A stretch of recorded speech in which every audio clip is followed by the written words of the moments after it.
احترام علم۔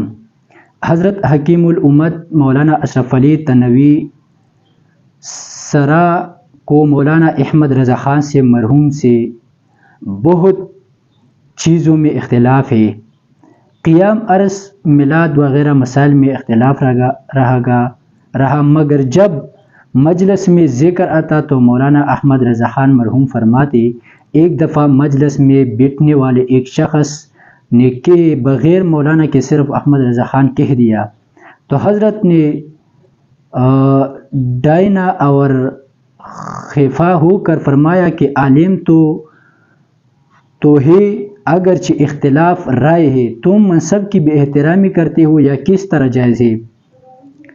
رائے کا اختلاف اور چیز ہے اور اس عالم کی عزت کرنا اور چیز ہے۔ تو بہرحال وہ حجت سے اختلاف کرنا الگ چیز ہے۔ یہ الگ بات ہے کہ ہم ان کو خطا سمجھتے ہیں اور صحیح نہیں سمجھتے، مگر ان کی توہین اور بے ادبی کرنا برا ہے۔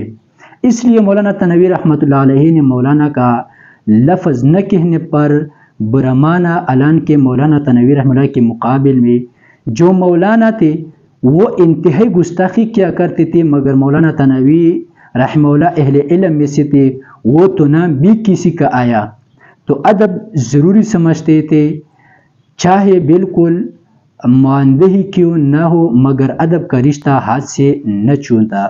وسلام۔